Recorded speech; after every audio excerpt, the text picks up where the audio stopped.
Welcome to my YouTube study channel. Dear student, हम 11th class के अंदर कुछ फॉर्मूले हमने ड्राइव किए थे एसिलेटेड यूनिफॉर्म मोशन के, और आज हम आप लोगों को वेक्टर शुरू करवाएंगे। और लास्ट लेक्चर में मैं आप लोगों को कुछ न्यूमेरिकल्स भी प्रैक्टिस करवाई थी। डियर स्टूडेंट, आपसे रिक्वेस्ट है कि वो न्यूमेरिकल्स की प्रैक्टिस आप अभी और करते रहना।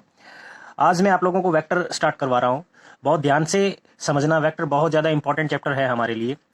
वेक्टर जो है मैथ के अंदर भी हमारे चैप्टर है 12th क्लास के अंदर, लेकिन हमें फिजिक्स में 11th क्लास में ही वेक्टर स्टडी करना पड़ता है। तो वेक्टर के बारे में और स्केलर क्वांटिटी के बारे में हमने थोड़ा पहले डिस्कस भी किया था, लेकिन आज हम जो है वेक्टर को अच्छे तरीके से शुरुआत करने जा रहे हैं। तो डियर स्टूडेंट, जैसे मैं आप लोगों को पहले बता चुका हूँ, वेक्टर क्वांटिटी कौन सी होती है। Vector quantity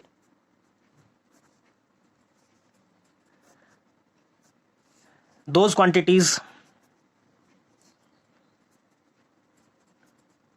which has magnitude as well as direction, magnitude as well as directions। Okay, उन क्वांटिटीज को हम क्या बोलते हैं? Vector quantities. अब यहां मैग्नीट्यूड के साथ में उनकी डायरेक्शन बहुत ज्यादा मैटर करती है। किसी भी वेक्टर को रिप्रेजेंट कैसे किया जाता है और वेक्टर के टाइप क्या है, इसको भी समझ लेते हैं। सबसे पहले वेक्टर के टाइप के बारे में बात करूं तो हम जो है जनरली दो तरह के वेक्टर को जानते हैं। पहला है axial vector, axial vector. Second one है हमारा पोलर वेक्टर। ओके, तो एक्सियल वेक्टर कौन से होते हैं और पोलर वेक्टर कौन से होते हैं? Axial vector generally those vector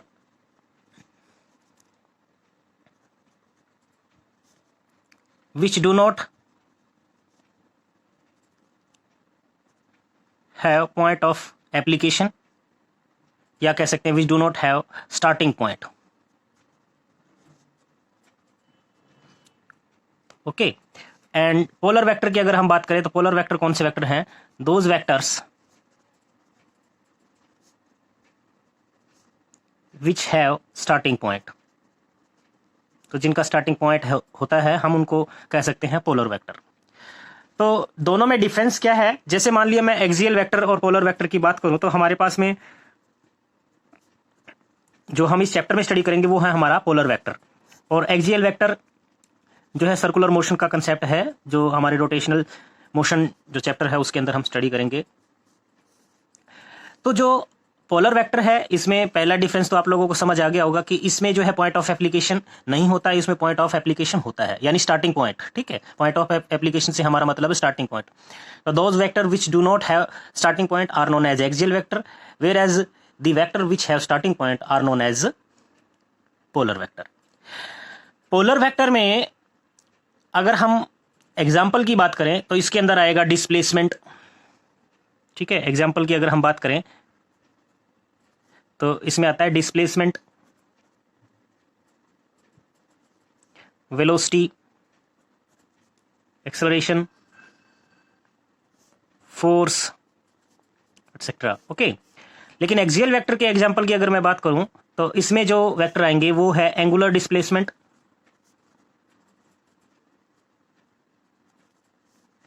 ठीक है, angular velocity, torque, etcetera. Okay, ये आएंगे इसमें। पोलर वेक्टर में अगर हम डायरेक्शन फाइंड आउट करना चाहते हैं तो पोलर वेक्टर के अंदर जैसे मान लिया ये इनिशियल पॉइंट है ए और ये हमारा फाइनल पॉइंट है बी, और कोई ऑब्जेक्ट ए से बी की तरफ अगर जा रहा है तो पोलर वेक्टर की डायरेक्शन क्या होगी? A to B. Okay, A to B, यानी इनिशियल पॉइंट से फाइनल पॉइंट की तरफ होती है। इनिशियल पॉइंट से फाइनल पॉइंट की तरफ इसकी डायरेक्शन होती है। लेकिन अगर हम एक्सियल वेक्टर की बात करें तो इसमें एक्सियल वेक्टर की डायरेक्शन हम ऐसे नहीं फाइंड आउट कर सकते। एक्सियल वेक्टर की डायरेक्शन फाइंड आउट करने के लिए हम राइट हैंड थंब रूल का यूज करते हैं या राइट हैंड स्क्रू रूल का यूज करते हैं। Right hand screw rule apply करना पड़ता है या राइट हैंड थंब रूल।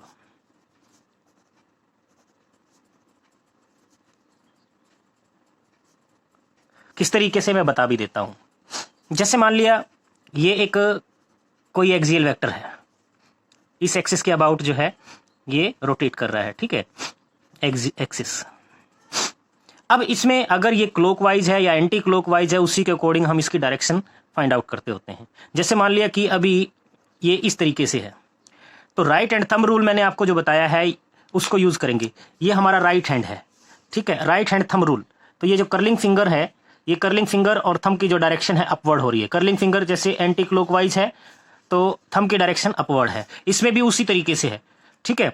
तो इसकी डायरेक्शन जो है एक्सियल वेक्टर की सेंटर से किस डायरेक्शन में आएगी, अपवर्ड आएगी या लो डाउनवर्ड आएगी, ये डिपेंड करेगा कि इसकी मोशन किस डायरेक्शन में हो रही है। तो ये तो है हमारे difference between polar vector and axial vector. अभी हम बात करते हैं पोलर वेक्टर की, क्योंकि हमारा सिलेबस जो है पोलर वेक्टर पे डिपेंडेंट है। उससे पहले मैं आप लोगों से रिक्वेस्ट करता हूं डियर स्टूडेंट, अगर आप फर्स्ट टाइम मेरे चैनल पे आए हो तो सब्सक्राइब जरूर करें मेरे चैनल को, और अपने फ्रेंड्स को जरूर कहें कि वो भी सब्सक्राइब करें, लाइक करें, नोट्स प्रॉपर बनाते रहिए, न्यूमेरिकल सोल्व करते रहिए। और जो मैं आप लोगों को करवा रहा हूं इसका पीडीएफ डाउनलोड करने का लिंक जो है वो नीचे डिस्क्रिप्शन में मैं दे देता हूं, वहां से आप डाउनलोड भी कर सकते हो, पीडीएफ भी। तो डियर स्टूडेंट, अभी हम नेक्स्ट चलते हैं पोलर वेक्टर। तो पोलर वेक्टर की बात करें तो पोलर वेक्टर में हमारे जो अलग अलग टाइप के वेक्टर हैं उनकी मैं बात करूंगा अभी। पोलर वेक्टर, जैसे मैं सबसे पहले फर्स्ट वेक्टर की मैं बात करूं, पोलर वेक्टर्स में इक्वल वेक्टर बात कर लेते हैं। सपोज करो इक्वल वेक्टर, ठीक है। अब दो वेक्टर को इक्वल वेक्टर कब कहा जा सकता है, थोड़ा सा इसको बताने से पहले मैं आपको रिप्रेजेंट करवाना चाहूंगा कि वेक्टर को रिप्रेजेंट कैसे करते हैं। जैसे मान लिया मैंने यहां पे ए से बी वेक्टर, ए से बी की तरफ जा रहा है, तो जो वेक्टर है ए से बी की तरफ, इसके ऊपर एरो ऐसे लगा करके हम शो करते हैं, जिसमें हमें इससे क्या पता चल रहा है कि ए हमारा इनिशियल पॉइंट है और बी क्या है, फाइनल पॉइंट है, और ये डायरेक्शन को रिप्रेजेंट करता है, ठीक है। अगर ए बी की लेंथ सपोज करो ए होती तो मैं इसको ऐसे भी शो कर सकता था। अगर ए बी की लेंथ ए होती तो ए के ऊपर मैं ऐसे, यानी ये रिप्रेजेंट करते, ये तो मैग्नीट्यूड हो गया और इसके ऊपर डायरेक्शन के लिए हमने एरो लगा दिया, ये मतलब वेक्टर क्वांटिटी है, ठीक है। कई बार हम ग्राफिकल मेथड में जाएं तो एरो जितना लेंथ का होगा उसका मैग्नीट्यूड उतना ही ज्यादा होगा। ये टेल है, वेक्टर की टेल, और ये हेड, ठीक है। तो जो हेड होता है वो हमेशा किसको रिप्रेजेंट करता है, फाइनल पॉइंट को। किसको रिप्रेजेंट करता है, फाइनल पॉइंट को रिप्रेजेंट करता है, जबकि हमारा टेल जो है वो इनिशियल पॉइंट को रिप्रेजेंट करता है। ओके, तो वापिस आ जाते हैं इक्वल वेक्टर। इक्वल वेक्टर किसको कहेंगे, two vectors are said to be equal vector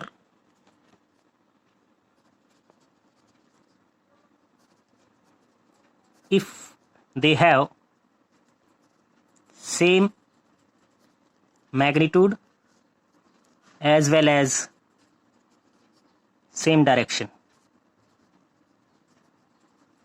तभी हम उनको क्या कह सकते हैं, इक्वल वेक्टर कह सकते हैं। दो वेक्टर, ये मान लिया ए वेक्टर है हमारा और ये कोई बी वेक्टर है, okay.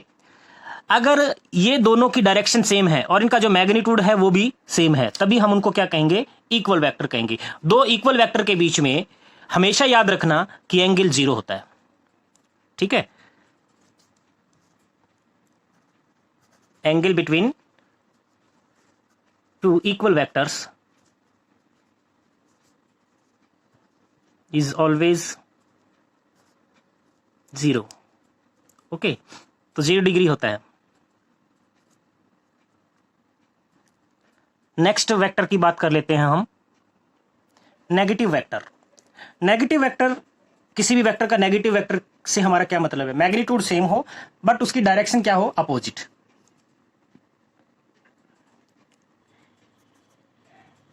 Negative vector of a vector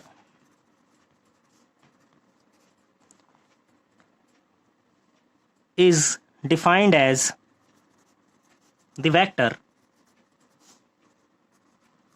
which has same magnitude but opposite direction, okay. उसको हम नेगेटिव वेक्टर कहेंगे, ठीक है। और इनके बीच में जो किसी भी वेक्टर का नेगेटिव वेक्टर, सपोज करो मेरा ये ए वेक्टर है और ये सपोज करो बी वेक्टर है, अगर इनका मैग्नीट्यूड इक्वल है लेकिन डायरेक्शन आप देख रहे हो अपोजिट है, तो इसीलिए मैं ये कह सकता हूं कि B is a negative vector of A, या ये कह सकते हैं A is negative vector of B. ठीक है, angle between a vector and its negative vector is always 180 degree. Okay, उसको हम नेगेटिव वेक्टर कहेंगे। पैरेलल वेक्टर, कई बार ये टर्म भी यूज करते हैं हम, parallel vector. Parallel vector actual में उन वेक्टर्स को कहेंगे जिनका मैग्नीट्यूड में और मे नॉट सेम, बट उनके बीच का जो एंगल होता है वो या तो 0 डिग्री होगा या 180 डिग्री होगा। ठीक है, उनको हम पैरेलल वेक्टर कह सकते हैं। जैसे हमने इक्वल वेक्टर स्टडी किया, वो एक पैरेलल वेक्टर कह सकते हैं। नेगेटिव वेक्टर वो भी एक पैरेलल वेक्टर है। ठीक है, और नेगेटिव वेक्टर और आपका जो इक्वल वेक्टर था उसमें मैग्नीट्यूड दोनों का क्या था, सेम था, लेकिन यहां मैग्नीट्यूड में और may not same. Those vectors which are acting at 0 degree or 180 degree and have equal magnitude और unequal magnitude। ठीक है,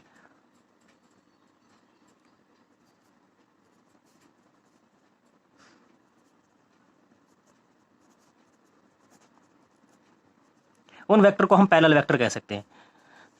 ठीक है, ये वेक्टर मैं जनरली आपको बहुत इजी जो वेक्टर है अभी मैं उनके बारे में डिस्कस कर रहा हूं। बाद में हम थोड़ा सा लेवल के वेक्टर्स का हम डिस्कशन करेंगे।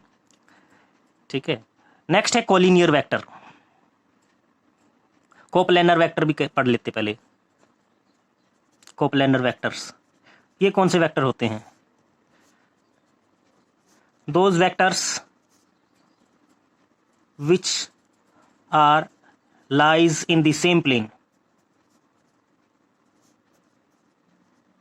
ठीक है, जो सेम प्लेन में लाई करते हैं, एक ही प्लेन के अंदर आते हो, चाहे वो एक्स वाई हो या वाई जेड हो या जेड एक्स हो, एक प्लेन के अंदर आते हो, उन वेक्टर को हम कहेंगे कोप्लेनर वेक्टर। ठीक है, कोइनिशियल वेक्टर। कोइनिशियल वेक्टर, अगर ऐसा कुछ वर्ड आपको मिलता है तो इसका मतलब those vector which have same starting point, जिनका स्टार्टिंग पॉइंट क्या हो, सेम हो, डायरेक्शन कोई भी हो सकती है। ठीक है, और कौन सा वेक्टर हम स्टडी करें? Localised vector.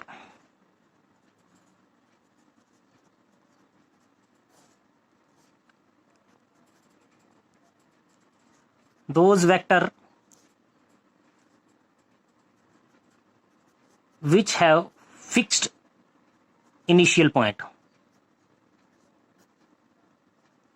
जिनका इनिशियल पॉइंट फिक्स हो, वो वेरी ना करता हो, उसको हम कहेंगे लोकलाइज्ड। इसी तरीके से इसका जस्ट अपोजिट होता है non localised vector. Non localised vector,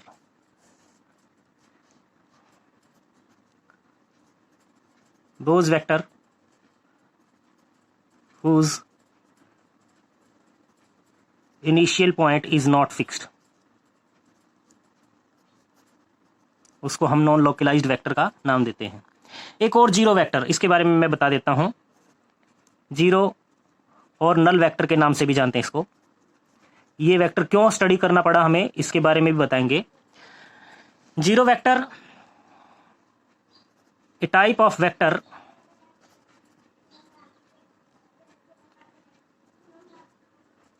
whose magnitude is 0 but has arbitrary direction।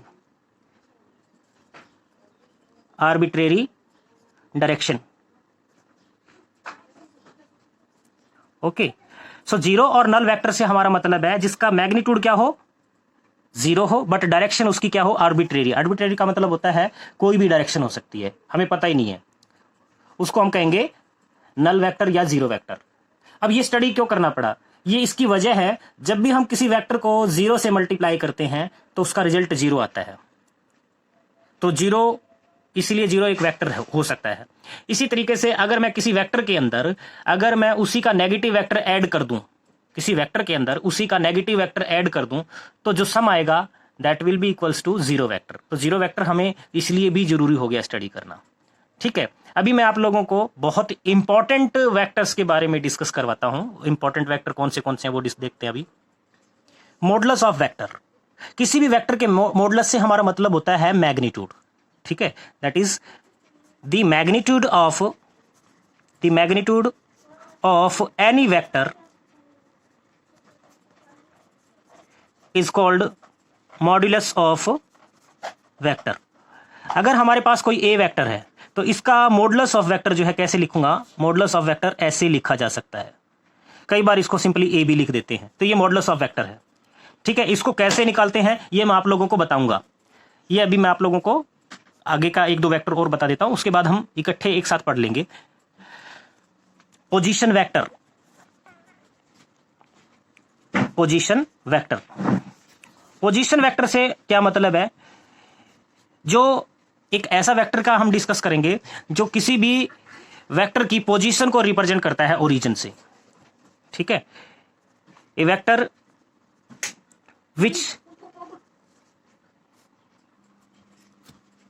which gives the information of the position of a point। कोई भी पॉइंट है हमारा ओरिजिन से किसी जगह पे, लेट्स सपोज इसको मैं सपोज करो ये एक एक्स एक्सिस, वाई एक्सिस और ये जेड एक्सिस को रिप्रेजेंट कर रहा हूं, और ये ओरिजिन है हमारा, ये हमारा ओरिजिन है। यहां से किसी ए पोजीशन के ऊपर यहां हमारा कोई पॉइंट पी है, ये पी पॉइंट है, इसके कोऑर्डिनेट्स है X Y and Z, X Y and Z, ये कोऑर्डिनेट है। तो अब ये ए वेक्टर जो है इसकी पोजीशन को रिप्रेजेंट करता है, और पोजीशन वेक्टर को मैं रिप्रेजेंट करता हूं इस तरीके से, ए वेक्टर लिख के उसके ऊपर हम एरो लगा देते हैं। इसको लिखने का तरीका, अगर आपको कोऑर्डिनेट्स पता है किसी भी पॉइंट के, तो ओरिजिन से उसकी पोजीशन कैसे लिखते होते हैं, एक्स आई प्लस वाई जे प्लस जेड के, ऐसे लिखते हैं। ठीक है, अभी ये आप लोग देख रहे होंगे कि आई कैप, जे कैप, जेड के साथ में मैंने के कैप लिखा है। इनका क्या मतलब है, इनका मतलब है ये यूनिट वेक्टर है। अभी यूनिट वेक्टर मैं आप लोगों को बताऊंगा। ठीक है, तो ये पोजीशन वेक्टर हो गया। नेक्स्ट आता है हमारा unit vector. Unit vector, unit vector से हमारा क्या मतलब है, unit vector of a vector is defined as the vector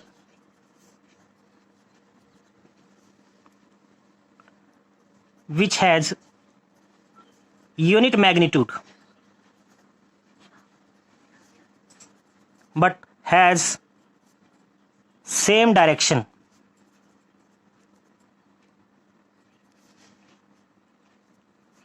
as that of vector। देखिए, हम यूनिट वेक्टर की बात करें तो यूनिट वेक्टर एक ऐसा वेक्टर है जिसका मैग्नीट्यूड कितना है, यूनिट, और उसकी डायरेक्शन क्या है, सेम है जैसा कि जिस वेक्टर का ये यूनिट वेक्टर है उसकी है।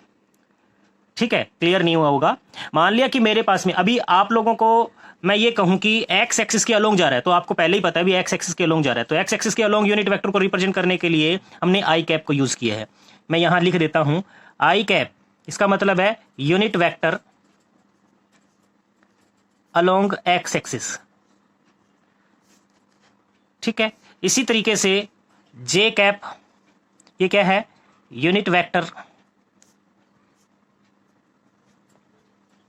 Along Y axis, and K cap represent करता है unit vector along Z axis. तो ये यूनिट वेक्टर है। अब यूनिट वेक्टर इन आई जे और के, इनके मैग्नीट्यूड की बात करूं तो है 1, इनका मैग्नीट्यूड 1 है। लेकिन कोई भी वेक्टर मेरे पास और हो सकता है, जैसे ये वेक्टर है, ये कोई वेक्टर है, इसका यूनिट वेक्टर कैसे लिखूंगा, ये पोजीशन वेक्टर, इसका यूनिट वेक्टर। तो यूनिट वेक्टर का जनरल फॉर्मूला होता है यूनिट वेक्टर, और अगर ए वेक्टर है तो इसका यूनिट वेक्टर ए के ऊपर कैप हम लगाते हैं ऐसे, इसको हम लिखेंगे position vector divide by magnitude of vector.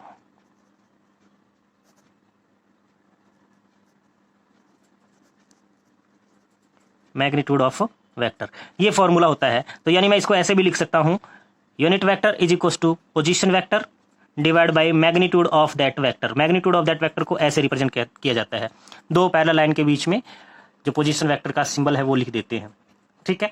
तो ये हमारा जनरल फॉर्मूला है, इस फॉर्मूले से हम इसकी वैल्यू जो है यूनिट वेक्टर की निकाल सकते हैं।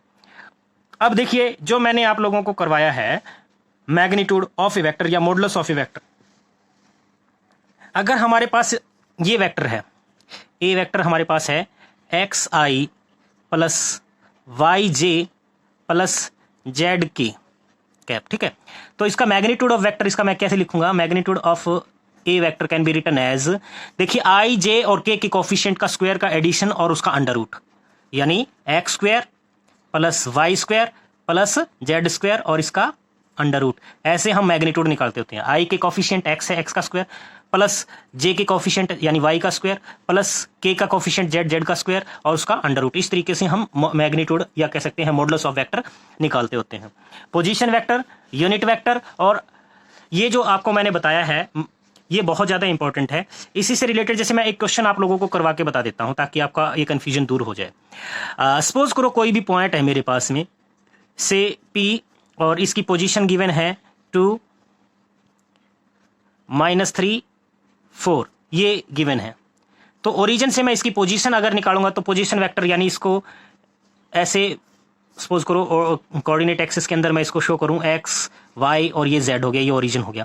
ओ से पी तक का जो है वेक्टर, इसको मैंने सपोज करो आर वेक्टर से रिप्रेजेंट कर दिया, ठीक है, आर वेक्टर से। तो आर हमारा वेक्टर जो है क्या हो जाएगा 2i, अब -3 है, -3j, y की जगह पे y की वैल्यू कितनी है 3, ये x की वैल्यू, y की वैल्यू है, ये z की वैल्यू, प्लस 4k। तो ये तो हो गया हमारा वेक्टर। इसका मैग्नीट्यूड अगर हम बात करें,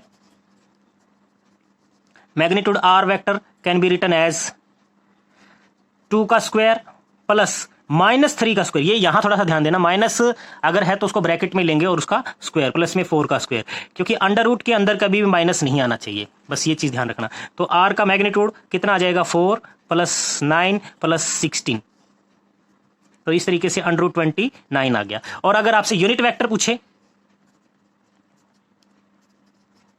इसका यूनिट वेक्टर जो है हम कैसे निकालेंगे, आर का यूनिट वेक्टर जो है इसका फॉर्मूला आपको पता है, ये divide by magnitude of that vector. तो अब हमारे पास ये वेक्टर आपको पता है 2i कैप